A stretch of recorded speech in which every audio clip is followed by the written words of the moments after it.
Hi, and welcome back to the White Noise podcast. Today, you're joined by Lyanna and Skye as usual, and we're going to be talking about St. Francis, directed by Alex Thompson and written by Kelly O'Sullivan.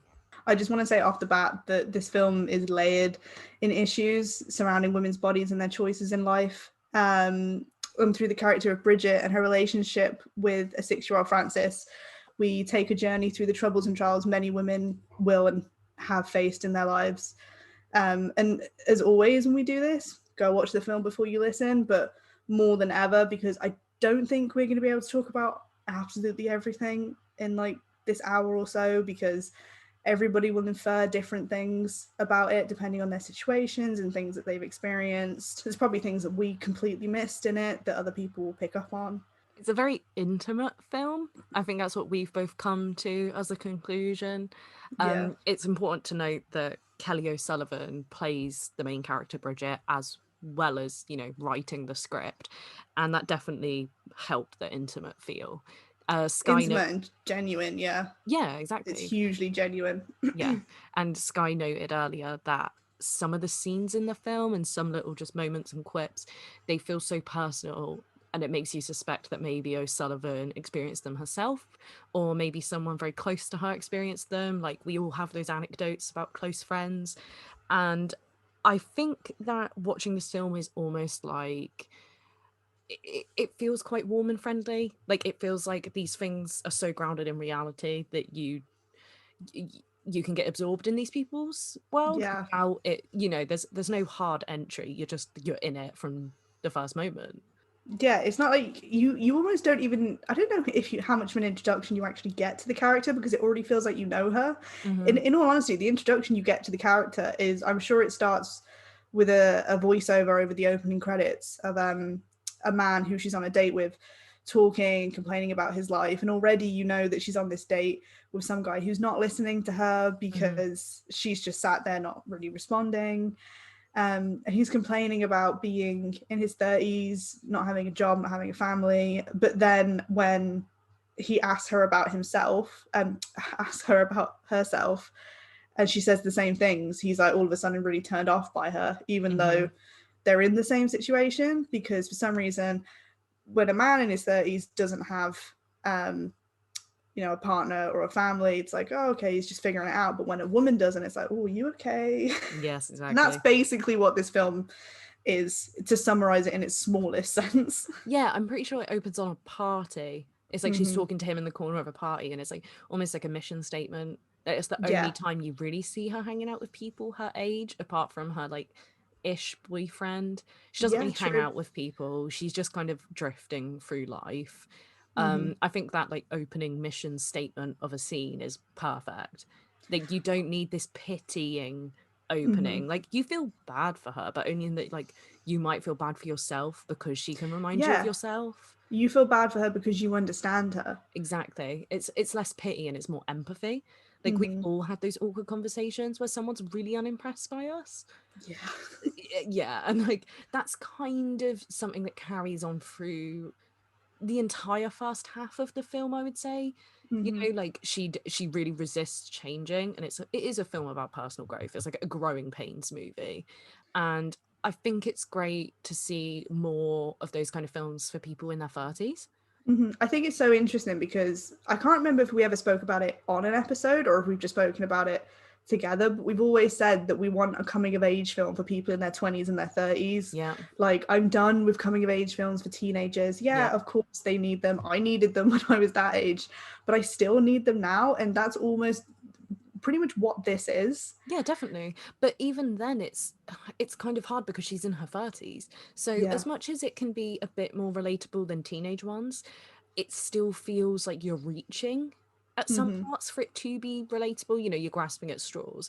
So like I didn't necessarily relate to the themes of like pregnancy in it. Like a lot of people my age would, but I personally, I'm not there yet. But that's in the same way where I'm watching teenage ones and I don't relate to the prom troubles, but you still find stuff to grasp at in it that you can relate to and enjoy the film through. But I've noticed that people are saying a similar thing to us now. Like, I keep seeing it on Twitter, people saying, I'm sick of seeing like messed up 30-year-olds and struggling teenagers. I want to see someone in their 20s because, Yeah.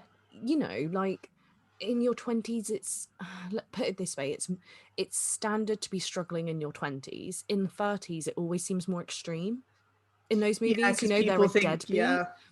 Whereas if it was 20s, it could be more like they're an everyday person, but they don't feel Hmm. like it. Hmm. I think those kind of films definitely missing because I can name you quite a few about people in their 30s that are struggling. Like Young Adult with Charlize Theron, quite Hmm. similar in that, you know, similar age, other people in their life and hometown are doing pretty well. We mentioned one scene in this film where she bumps into an old classmate from university who is an absolute twat. Let's put it that way. She's just a cow. Yeah, those scenes are so familiar now. The like Yeah. 30 something coming of age film is becoming a trope in itself. Hmm. So like whilst I don't want to say that this film is part of a trope, it kind of is, but not in a bad way, because I definitely preferred this one to a lot of the other ones I've seen. I think it was just, I think for me, the reason it kind of felt like that was just because obviously I just don't seek out enough of those films, possibly because, like you said, because I'm not actually in my 30s yet, I won't relate to them Exactly. as much.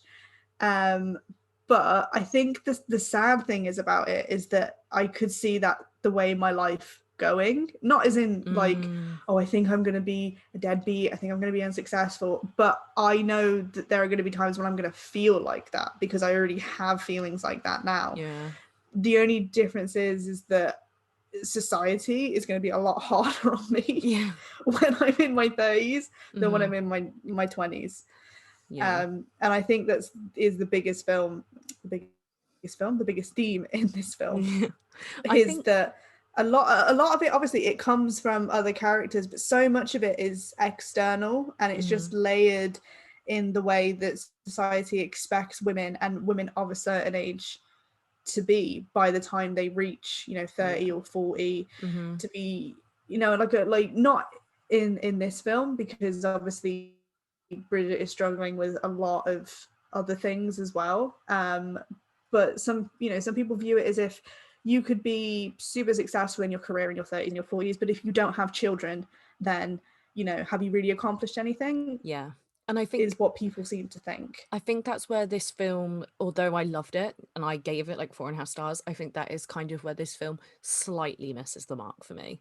That like it's not the Hmm. film's fault, it's that we're potentially not quite the right demographic. So maybe if we were Hmm. like in like 5 to 10 years time, this film would be like, oh my god, like it would hit so hard.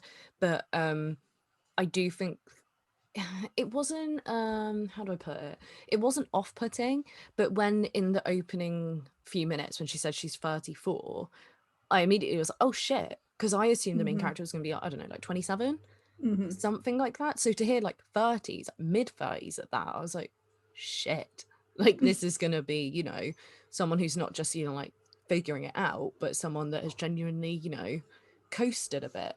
And they do address that in the film, Hmm. that look, you know, she doesn't want to put effort into some things, which does change, like with the nannying job, which is like the main focus of the film. But Hmm. I don't know, yeah, I really just want to see it with someone in their 20s. I really do. Yeah, I agree. I mean, I feel like, there's a lot of elements in this film that would have been removed if it had been someone younger, just because obviously everybody experiences things at their own time, at their own age. But obviously, what Bridget is experiencing is a bit more typical for somebody in that age demographic than our demographic. Like Yeah. you mentioned, obviously, the whole pregnancy issue that she had to go through and try and work out is something that can affect people our age, Yeah. but doesn't always. Yeah. If you see what I'm Well, saying. this is why I think it's really interesting that they note that the guy is younger than her. Like she's That's spending true. time with a guy that's younger than her. I thought that was a Hmm. really interesting little addition. It would have been so easy to not even state his age, but it Hmm. shows like how stunted she is, like in Yeah. Arrested Development, because like he's so much more mature than her, like with Hmm. everything, like emotionally, practically, just in every single way. He can express himself. He just seems like a healthier person Hmm. overall, and she just pushes him away, you know, Hmm. until like near the end. But I think we might not have even really delved into what happens in this film. We've just like Oh yeah, tiptoed no, around it. that's true. So basically, just to like clarify, about 10 minutes into this episode, um, in the film, Frances has an abortion, which kind of aligns with her starting a job as a nanny for a young girl named Frances, who belongs to a gay family. She has two mums, and the film is kind of great because through those two storylines, it can talk about women of different age groups. It can talk about like women from different like ethnicities. It can talk about women from different class backgrounds. It can talk about labor, abortion, postnatal depression, periods, just basically everything that can come Hmm. with being a woman. And I think like that setup is just genius. Hmm. Seriously, like they could have gone for a het family. They could have gone for a girl that had her shit together. They just, Hmm. it was written in a way where it could explore all these different things without it seeming forced. It never felt forced. Everybody, yeah, it just felt like real people, because I think Yeah. one of the things I said to Lyanna that I really enjoyed about it was, obviously, first there was a female gay couple in it, Hmm. but also the fact that they were just normal women and a normal Yeah. couple having normal problems. Like they obviously they've just had a new baby, so that's causing a lot of trouble. They have two young children. One of them's having to work all the time, so they can't always be together and support each other in the way that they want to. Hmm. And there's a scene in it where one of the women in it, Annie, I think her name was. I think Annie and Maya are the names of the two Yeah. women. Annie's talking to Bridget, and she's saying to her that her and Maya were always prepared for outward attacks, for people to attack them for being a homosexual couple, for being older mothers. Um, but they weren't prepared for the fights that were going to happen internally between them, and that's why it's tearing them apart so much, because they're having to feel like they could fight the world in a heartbeat, and that's proven in one of the scenes later in the film. But when it's with each other, they don't know how to handle it, and it's such a normal thing. Yeah. Of It's horrible. Nobody wants to deal with it, but everyone's going to. course. Like everybody has arguments when you're a couple. I mean, you have arguments with like your roommates, just people you're in close quarters with, people that you rely on. You're gonna have those arguments, and Yeah. I just loved seeing that, because it just felt so real. Yeah, it was great to see people with genuine issues instead of issues which are just made for plot devices. Like Hmm. everything they argue about or every tension in this film feels like it comes about naturally.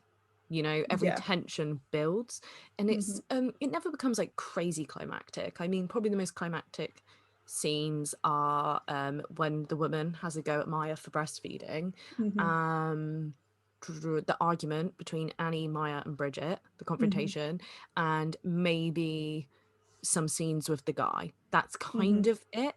But for a film that's as low key as it is, it really does manage to go into personal relationships better than any dramatic divorce movie I've ever seen. Yeah. Big time. Like, I don't Because know, yeah. I felt like I was getting more out of a subtle conversation between two friends than I did out of like the entirety of Marriage Story. Mm. But this is why I think this film, even though obviously it's not problems that we have with it, it's just like you said, we're not 100% the target audience for this film.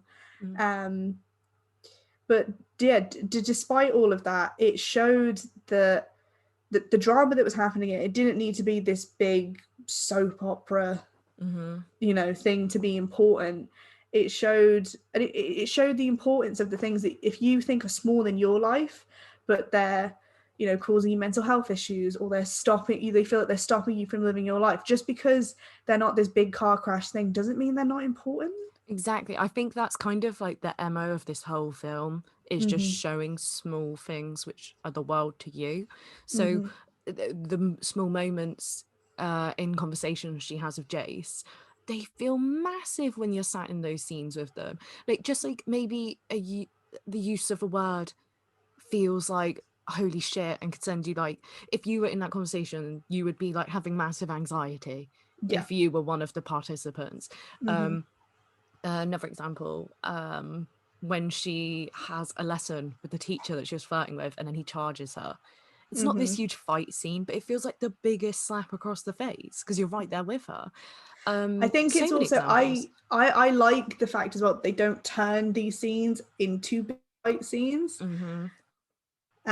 Like for example, when the guitar teacher basically just completely dicks her over, Mm-hmm. she doesn't all of a sudden call him out and go, well, you're an asshole, Yeah. and obviously I'm not going to give you the money. She just kind of stands there like, what the fuck is happening, and just goes with it.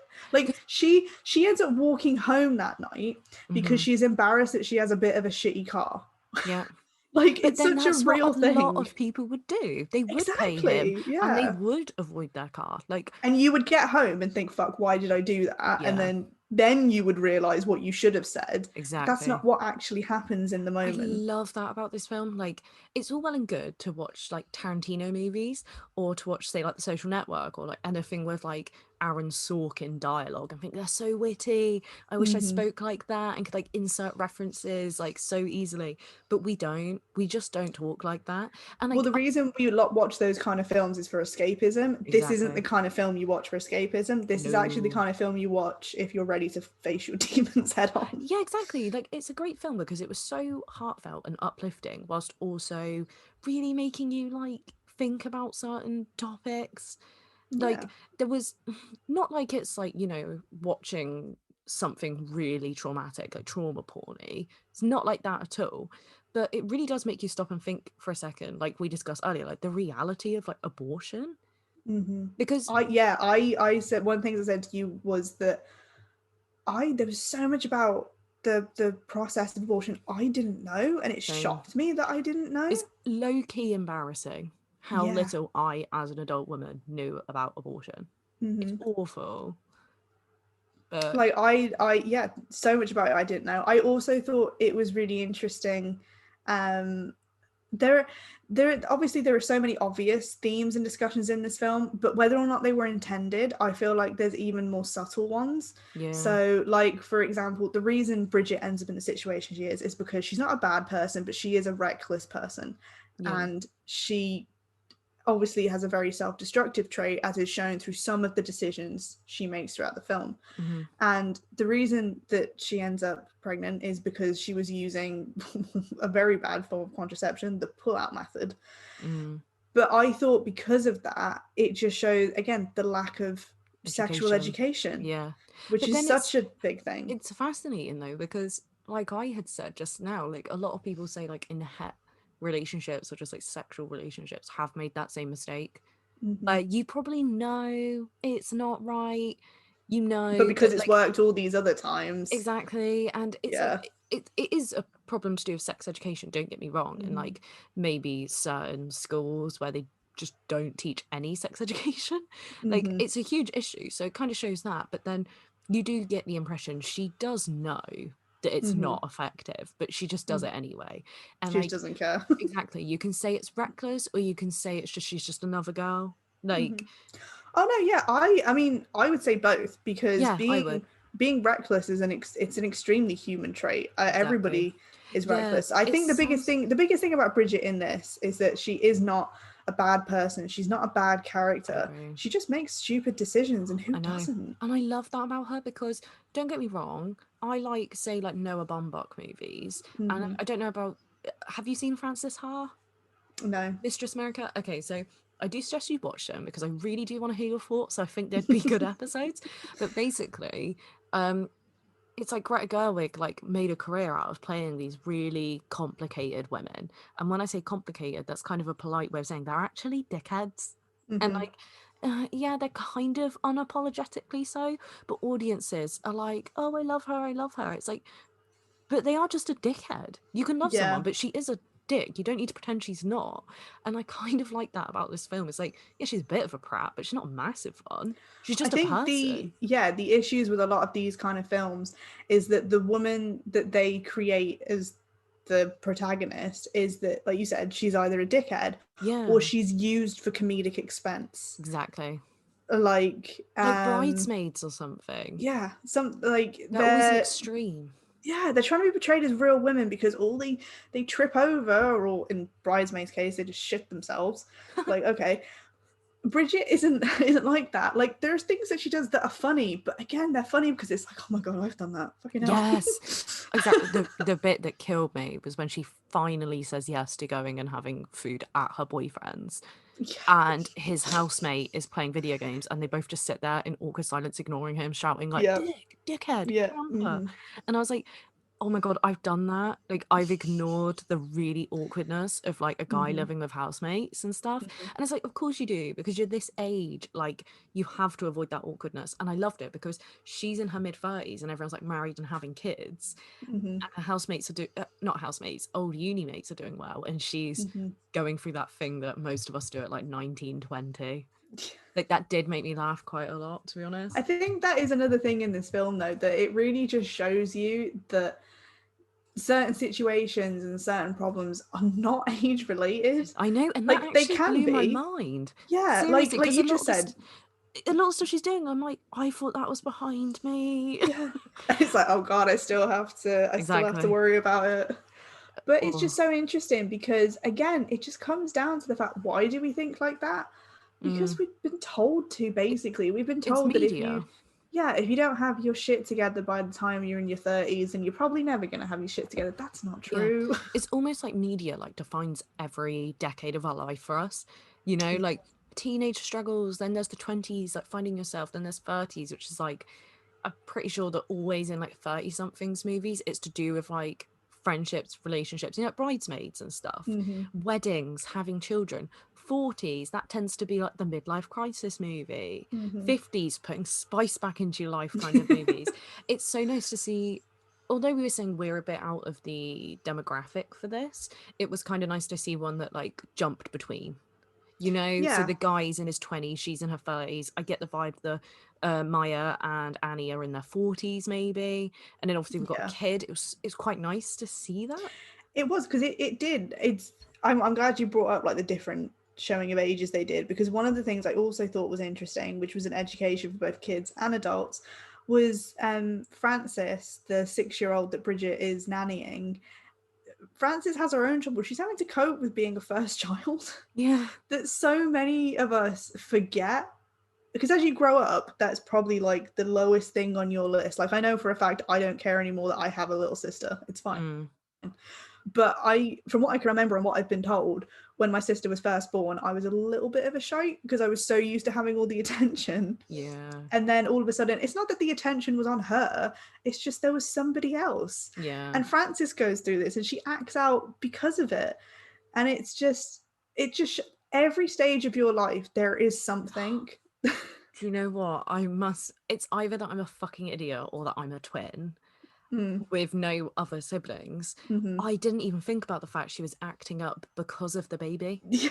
I just assumed she was a really like spirited kid. I didn't even think about that. This is what's great about having like different views on films. Yeah, definitely. I mean, I definitely would have said it's because she's also a spirited child. Like, it's very obvious. And it's actually another thing I wanted to talk about. I thought it was so interesting that even though she was 6 years old, she actually looked younger, but also they didn't speak to her like she was a child. I love that. They didn't speak to her in, years that she wouldn't understand. But she was a very educated little girl, and I loved that so much. It's so adorable whilst also being so like almost inspiring. It is, and it's also funny. The bit when she grabbed her red pants, she was like, Yeah. "You're just on her period." I'm like, that one, adorable. Two, I can only dream of like having a child or a niece or a nephew or just any kid in my life that is that educated. You know, and like I that love doesn't come that from scene nowhere. as well. Yeah. Because it's like she does the childish thing where she sees underwear with blood on and she goes, "Oh, she's on her period." But then in the next bit, she's talking about how both her moms use different kinds of like one of her moms uses tampons, the other one uses a cup, and she says like, "When I'm older, I'll have to find the thing that's suitable for me because everyone's body is different." You can tell she's like reciting lines that have been given to her. Yeah. And it's so cute. Yeah. It's like it's cute because she's at an age where like she knows the information, but she maybe doesn't fully understand it yet. And that's that sweetness of her age group. I love it. Yeah, but the fact that she can recite it, you know, as she grows up, she'll think about those things and she'll be like, oh, okay, Yeah, of that's what it was. course. But she's already got the tools. Yeah, and like Like, I know it sounds TMI, but in movies they always talk about tampons. Yeah, growing up, when obviously I went through puberty and all this stuff, I thought I've tried tampons, mhm, hated them, and mhm, I felt really weird about that because everyone, like, you know, most people start on pads and then go mhm, into tampons. In movies they'll have their first period and they're using tampons. mhm. Like, that blew my mind. So for years I felt like a little kid for using pads. I know, how ridiculous is that, that like you're literally going through something that biologically, and a lot of people say now makes you a woman, now makes you an adult, but Mm. you still feel like a kid, because even in that situation people are saying, well, you're not doing it the way that, you know, all the other adults are doing it. Exactly, which is a joke It's because since I have crazy. found out that lots of women use them, Yep. a lot more than I thought. And Hmm. I don't know, I was so jealous of Frances in that moment because I wish someone had said that to me. Yeah, You know, it's true. it seems like such I a basic think little sentence, but I think it's such an important point that like it really is never too young to just start educating children. It's not that you have to exactly. force all this information on them, but when the situation comes up, don't just push it aside and go, "Oh, I'll tell you when you're older."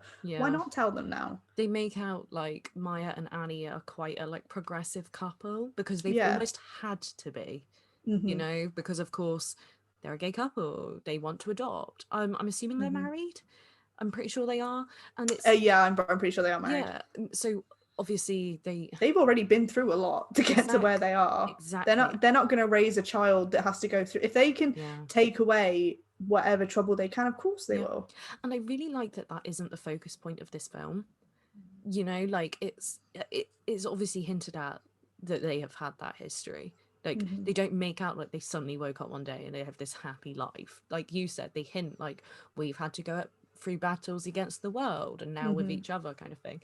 It's nice that we kind of jump into a point in their relationship that has taken years to get to Yeah. instead of watching the struggle of getting to the relationship because Because although yeah, there's although so it's all well many and good to films like that see anyway. exactly it's all well and good but there are other films for that and it's Hmm. like saying every het relationship should show the relationship from day one and the Hmm. struggle speed together. No, sometimes you No. just want to watch ones about the pain growing pains Yeah. of a relationship, which I thought was great. Like Hmm. it's like you had said, it's like non-het relationships should be granted the same things as het relationships. Definitely. It's not I even a I debate. think the reason I loved seeing it so much in Saint Francis is because seeing films of any couple, heterosexual, homosexual, any couple, in the beginning stages, of course, is important, Mm, because it is good to see, it is good to know when you're at that stage in the relationship that you're not the only one going through it. These things are normal. yeah. But the issue with those films is that they always end with them, either with them breaking up, so that's Hmm. sad, or riding off into the sunset. Yeah. And it leads you to, and it's not the film's fault, because obviously you can't portray what happens after it. You have to make up your own mind, but it leads you to believe that then they solved everything and they had no problems for the rest of time. Of So course. films like this that start in the middle of the relationship, where they've already had the honeymoon period and they've had the beginning troubles, and now they have to deal with other things, you know, life, Hmm. bills, children, jobs, all those things that they are going to affect you. You can love Yep. somebody with all your heart, but the problem is you can't stop the outside world from coming in. It just Completely. will. That's what I loved about their relationship so much is that there's problems between each other and the world. They juggle Yeah. both. Yeah. Like you know, it's that typical thing like which parent's going to stay home and parent, which one's going to go Mm-hmm. out into the world because as much as it's nice to think it's going to be 50-50 in Mm-hmm. any relationship where there's kids, it's kind of going to fall on one more than the other, and that is shown as a semi big deal as it would be in most relationships. Like Mm-hmm. it's not it's hard to explain because I don't think they ever really show or explain what Maya did beforehand. I can't really remember. No, I from what I can remember, I can't. They did very much have the storyline of Annie. was the one going out and working, Yeah. and Maya was staying home. But it did come across as a decision they had made, because Yeah. at least with Wally, the new baby that they have, Maya is the one who carries the baby, mother, and gives birth. So it does make sense for her to be the one to stay at home. Yeah, because she's But she breastfeeding has as to well. she has to physically recover as Yeah. well. It never explains, as far as I'm aware, Mhm. what the situation with Francis is, Mhm. or was. So I don't know how. You get the impression that maybe Annie carried Francis, Yeah. and now Maya's carried Yeah. Wally. That's the impression that you're given. And so they may have had it the other way around. But I think, exactly. again, another issue that was brought up because of their relationship was that, and this isn't just with female couples, it is also with heterosexual couples, because it's always the woman that ends up staying at home.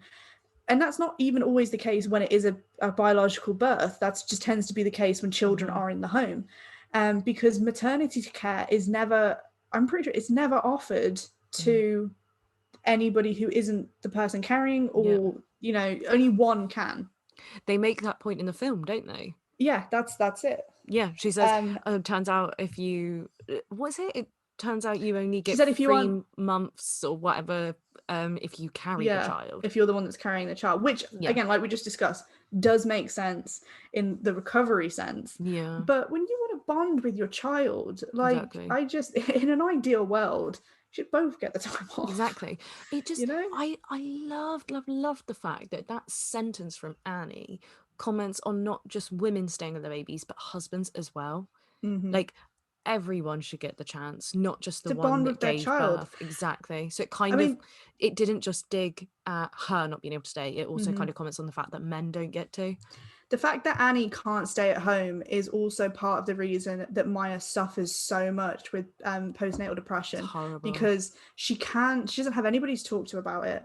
And even if she did want to, she can't, because she has, like, she never explicitly states it, but there's a scene with Bridget and her mother when her mum talks about when Bridget was younger, she went through it herself, and she tells this story where she wanted to take her by the ankles and like smack her head against the wall, which is obviously a horrific image and not something you want to hear from your mother.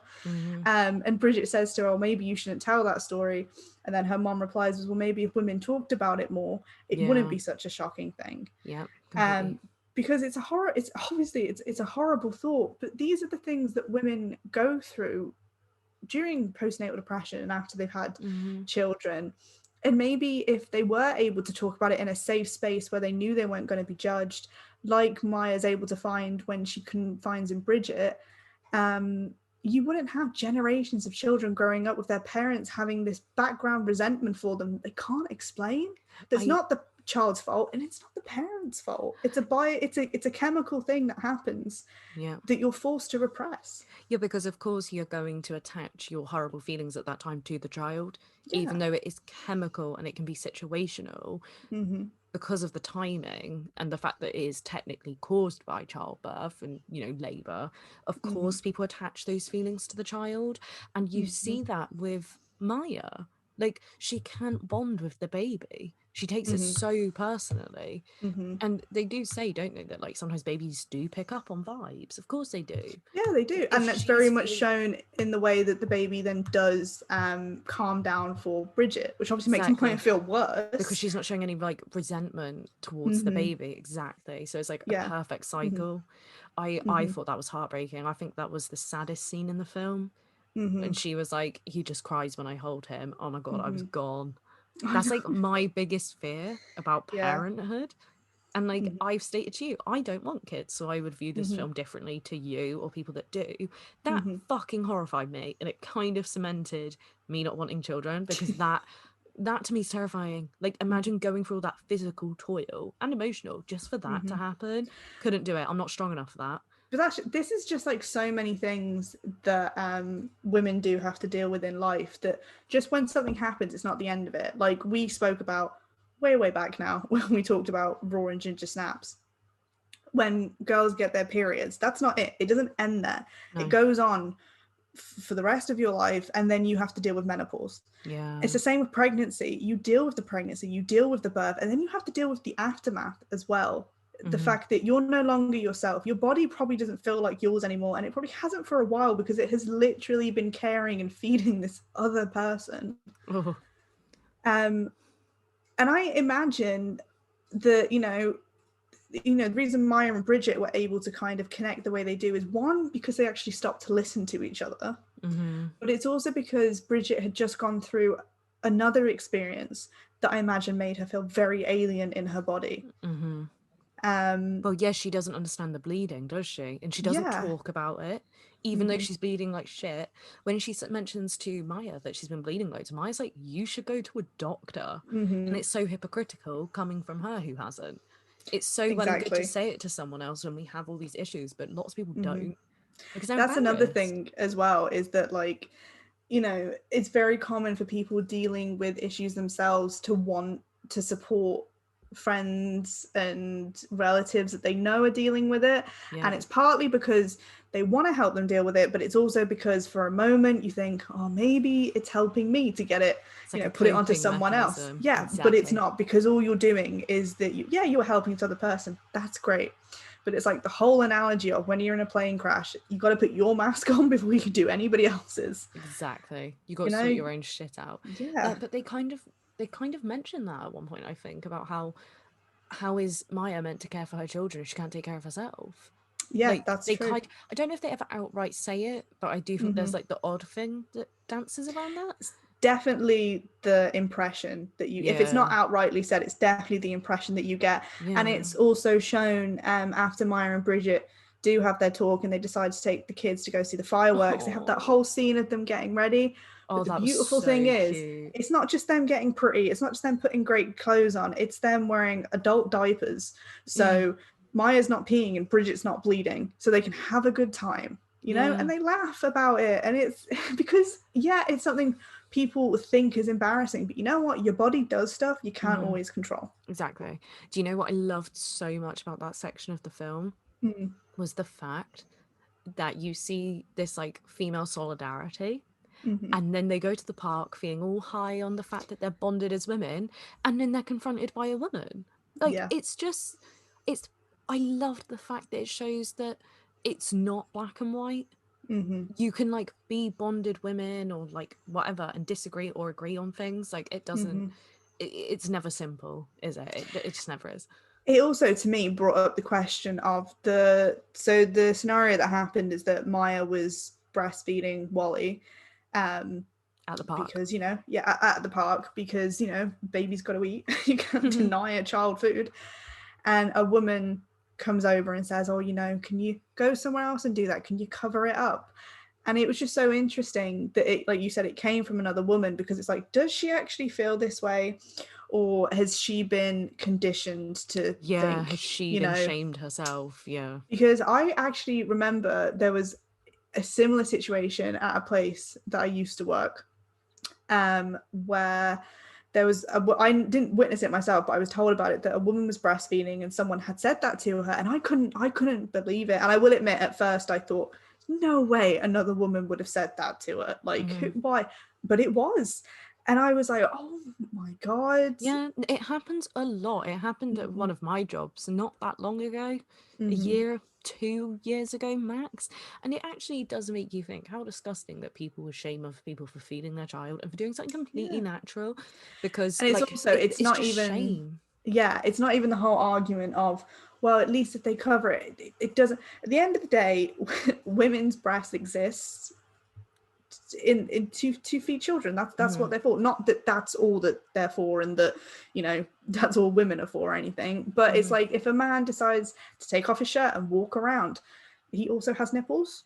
And nobody goes over to him and goes, that's not appropriate. That would have been like the cherry on the cake in I that film. I thought that. I wish that they just added that bit in, if he had just been in the background or something. That's what I was thinking. Like, not even like in an obvious way where he walks past, like literally just in the background, focus even. Like, I wish that had happened as well. In theory it works. Maybe if you visually saw, like if you actually saw the visual, it would Mm-hmm. seem a bit ham-fisted. But I want to see maybe like a I don't know. I deleted scene. think if, like you had said, if it had been in the background out of focus to a point where maybe it had to be a multiple watch to even really register it, because you're so focused on the discussion going on between them at the park. Um, but it is just because it's like it's the whole ridiculous double standard of, in film you can show male nipples, but as soon as you show female nipples, the age rating's got to go up. It's actually mind-blowing to me. Mm-hmm. That's one thing this film did miss, was being more open about nudity. It Yeah. wasn't needed, definitely not needed, and it Mm-hmm. would have boosted the the sense, the, what do you call that, the The censorship age label, rating. age rating. Yeah. Yeah. Thank you. It would have upped that, and do you know what, that would be so fucking ironic. I think I obviously I don't know because I was not a part of this film, but I imagine just solely because of the certificate restrictions and that they didn't want it to be restricted. That's maybe why they didn't delve into that, Definitely, because because this is a film that should be shown to like 15-year-old girls, 14-year-old yeah. girls. And obviously if they had like nudity, again, Exactly. shouldn't be the case, because if it's non-sexual nudity and it's just nudity, what does it Yeah. matter? This would be like But a yeah. great film to watch with like women in your family, Mm. because there's no nudity. There's like one sex scene, which is not that bad. There's just some It's not, moaning. yeah, it's not an uncomfortable film to watch at all. Not like a lot of coming of age stuff No, where and I like, think that's on purpose, big yeah. time. It's all well and good to be titillating, like in Hmm. like a movie, but then, gonna be real with you, a lot of teenage coming of age is a bit too much, in my opinion. That's what I'm saying, though. There are some teenage coming of age I actually wouldn't even watch with my parents, because Euphoria, it's, hello. yeah, it's just uncomfortable. Yeah, but Um anything Sam Levinson makes, I wouldn't watch with my family. mhm. Not a chance. Or like, well, he's an extreme, but even some other stuff I wouldn't watch with my family, Yeah.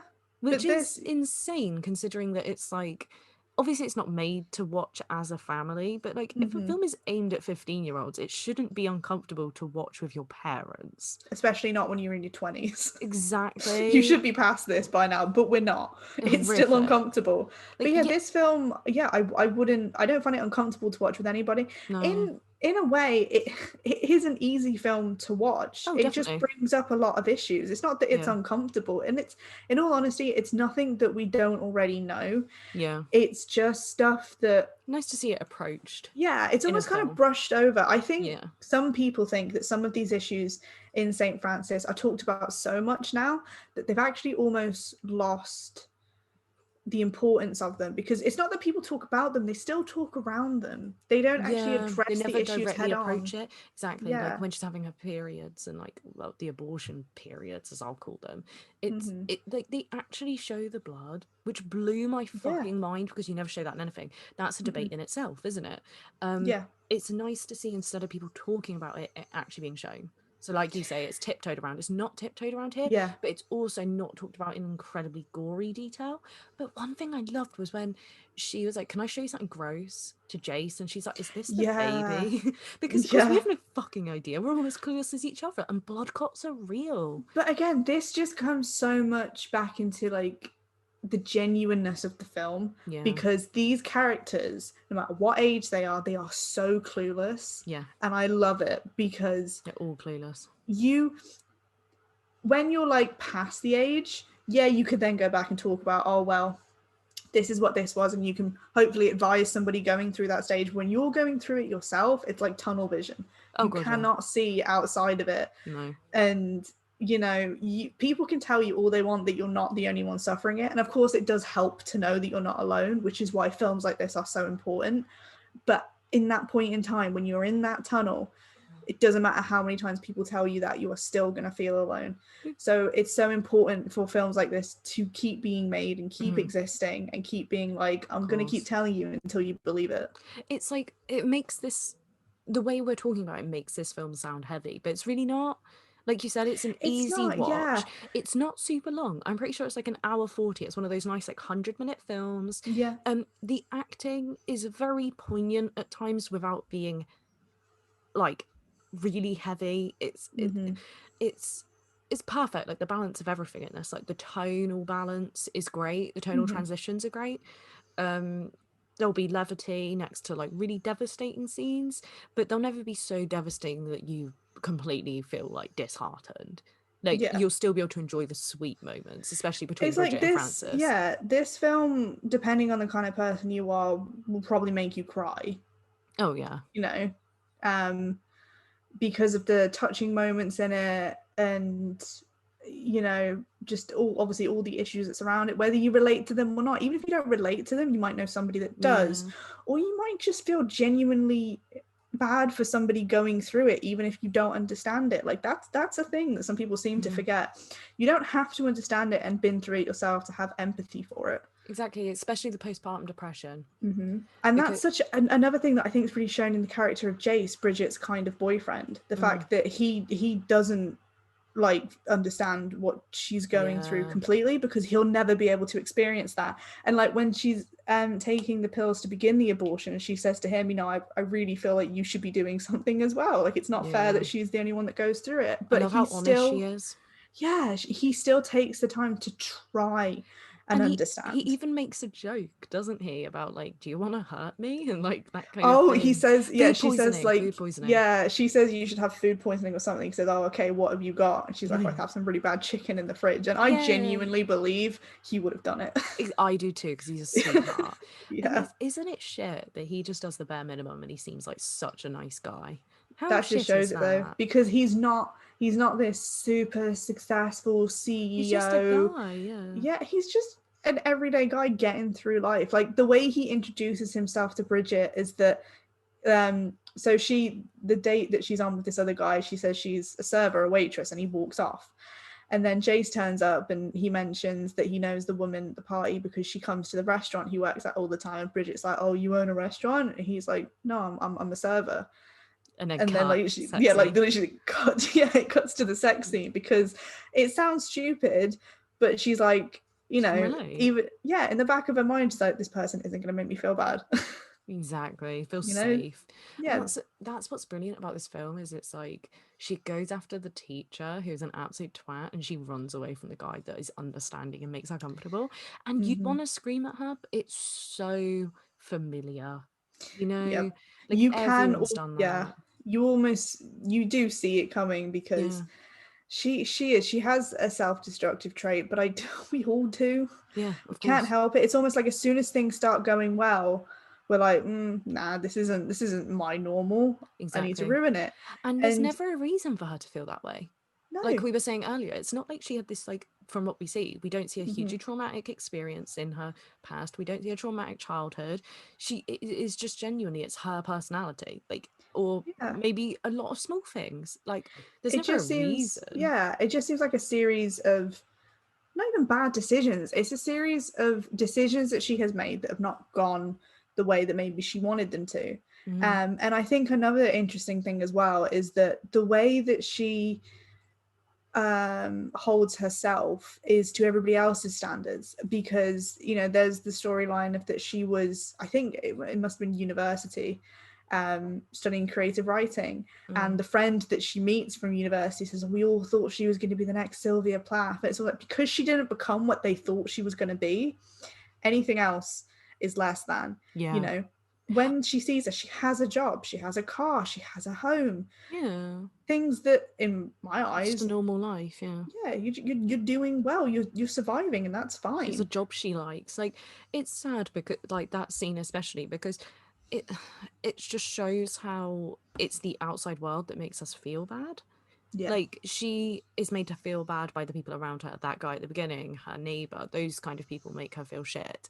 If it wasn't for that, she might actually have a healthier mindset towards so many things.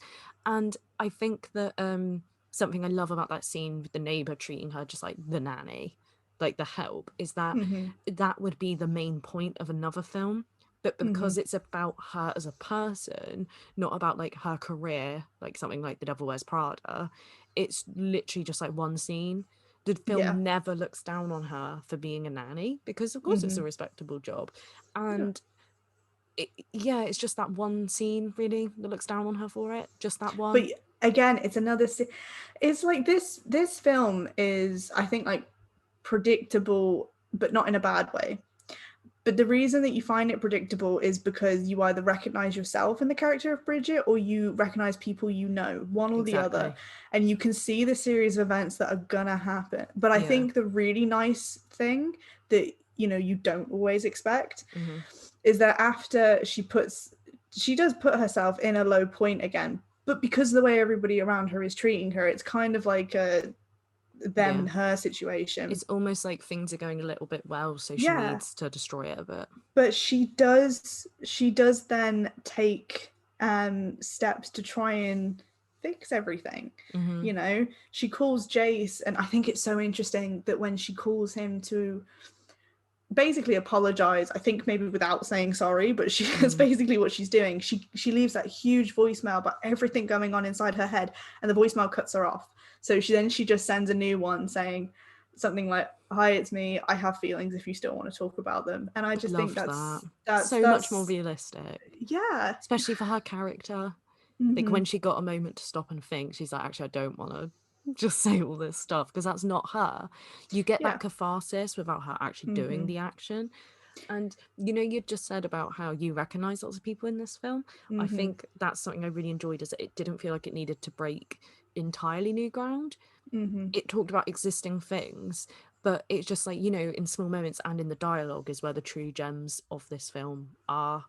Mm-hmm. Not in its like world, not in its insane script or anything like that. Like, This is why I think it's like you said, the way we're talking about it and kind of taking it apart a bit now does make it sound like a really heavy film. mm, But to watch it isn't. But like you said, it's just all the little things yeah, that go on in it, and it's very juicy. yeah. It's like it's so heartfelt and like just nice and enjoyable, and there's like so much to talk about, but at the same time, like, we've gone nearly an hour. We could have gone 10 minutes and just been like, yeah, it was Yeah. good, yeah, it was good. It's only when you like dig deep that it starts to sound like this grandiose thing. It's really not. That's the thing about this film. Like you could talk about it briefly, like you just said, for 10 minutes, or we could sit here and talk for it about it for hours, Yeah. to be honest, depending on how much you want to pick it apart. um Again, there'll be things in it that maybe we didn't even notice Mm-hmm. that people will see. There might have been unintentional things in it that have Yeah. just come across because that's the natural flow of things. um so yeah, it's just it's definitely one of those slept on films that I'm just so surprised I haven't seen anybody talk about it at all. But that's what you get now with these little indie dramas, because that's all it was. It was an indie drama. But I guess if Yeah. you were involved in film, you'd know about it because it premiered at South by Southwest, which is such a Mm-hmm. prominent festival. It won the Audience Award, which shows that people like this film. It's just, Mm-hmm. we had briefly discussed earlier, these films don't come out in cinemas anymore. For all we know, Mm-mm. if it was 20 years ago and this came out, it could have been like a really beloved film. Because I it's think saying so. this, it's saying this day and age, films like this, or what's like a good example? A film like Good Will Hunting, yeah, Mm-hmm. small script, really only got big because of Robin Williams. Ben Affleck and Matt Damon were nobodies at the time. Like, that film would just like not do what it did today. It's Mm-hmm. now considered one of the best films of all time. Something like St. Francis wouldn't, and it is shit. It's just a matter of timing. That's all it is. It's true. I mean, in a way, like, it's sad, and I really hope we're not seeing the death of cinema because of the current situation. But Mm, because streaming services are just on the rise, I hope that it starts giving a bigger platform to these kind of films, because yeah, this film was created. Well, I mean, to be honest, it could have just been created as a way for somebody to express what they were going through, yeah, or it was created for a reaction. yeah. I It think, was it's the kind of film that, is it going to sound stupid, because obviously all films are, but it is the kind of film that was created to be seen, yeah, of if you course. know what I mean. But it even would have been a nice little like book, Yeah. with that dialogue. It's just, it's it. I don't know how to explain. It's just something to be consumed and for people to find some comfort in. Hmm. And like you say, you think streaming services are good for it. You could say yes or no, because with streaming services and people being able to watch these comfy, heartfelt films from the comfort of home, they don't feel the need to go and watch them at the cinema. They save their cinema trips for big blockbusters, which, Yeah. if anything, makes these films So in some ways it makes them less likely to be made because they're less financially viable, even Yeah. though they can find a home on streaming services. It's weird. I Hmm. couldn't tell you if they are less or more or less likely to be made anymore, but I really hope we don't Hmm. see none of them, because I like, we've said a million times, I really enjoyed this film. Really Hmm. did, more than any of like the big budget films I've seen in a long time, to be honest with you. Hmm. Loved it. If I had seen this before we did our last episode of 2020 highlights, it would have been on there. Same. It is. It's a gem. I'm so happy I came across, Yeah, it's so because it was, heartwarming. yeah, Ne- definitely. Need more heartwarming movies, It's for definitely going sure. to be one of my comfort films now. Like we spoke about before, how it's, yeah, it's not the happiest of stories. Yeah, There's just yeah, it's like the genuineness about it, the intimacy about it, yeah. the characters in it are just such well-rounded characters, very well written. It gave me Juno vibes. You know, small Yeah. story, contained, but Hmm. still has like a gut punch to it. Hmm. Loved it for that. There's still, I mean, this film, like you said, it came out um on a bigger scale last year, but it premiered in 2019. Yeah. So for anybody listening to this, there is still time to push it back into the Mm. light and give Yeah, it the attention it needs especially because it's just found and a home on deserves. Netflix, which is where we Yeah. both watched it. Yeah. You'll probably find it on your hidden gems category, Hmm. to be honest, because that's kind of where it belongs. Yeah. Um, I wouldn't really put it in anything specific other than drama, maybe Hmm. comedy. That's about it. It's a dramedy. Um, I don't definitely recommend it if you're into, like, say, like an adult coming of age that isn't Judd Apatow. No gross out adult comedies. Like, if you genuinely just want like a down to earth, realistic, grounded kind of, just, I know I've used the term a million times already, but a coming of age film. That's the Hmm. best way I can describe it. That's heavily focused on women as well. And I think being able to describe it, like you said, as a coming of age film just further proves that you never stop No, coming of yes. age. No matter what age you are, No, there's so many stages of life that we have to begin and end and then begin again. It doesn't stop, no. which is like scary but also kind of exciting to know that you'll eventually get to the end of this one and Then you'll you're get a to the next fresh one. legs all over again. Yeah, exactly. Exactly. So That's we why I know it's quite going to happen. that's why I quite enjoyed this, getting to an age where I'm starting to think about, like, do I want to own a home? Do I want to be in a Hmm. serious relationship? Those kind of Hmm. things. It's really nice to see a film where it's like, oh my God, like, you don't have to have that figured out just yet. That was quite nice. Yeah, it's I think, yeah, for people of our age watching it in a way makes me feel like, oh, you know what, I do have time.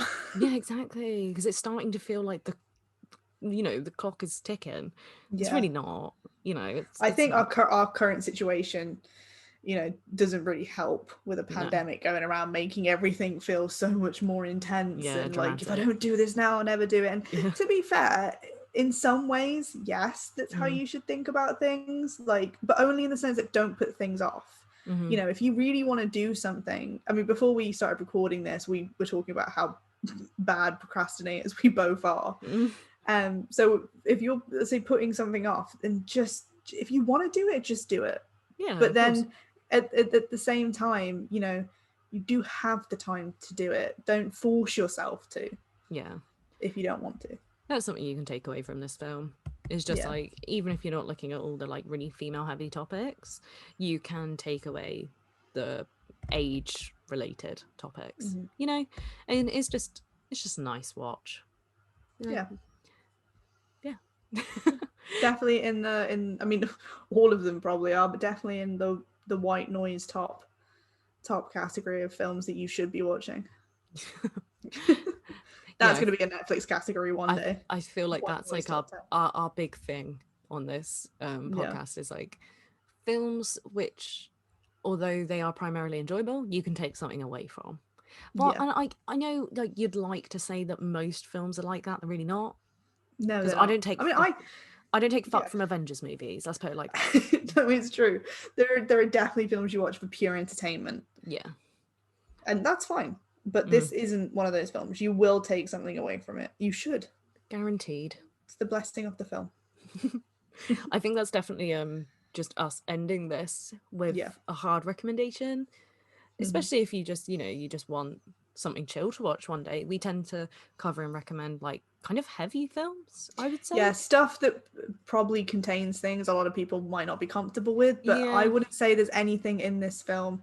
I mean, obviously the topic of abortion, and there are topics in it that for some people might find triggering. So obviously if things like that do affect you, don't watch it. But otherwise I would say watch it. Of course.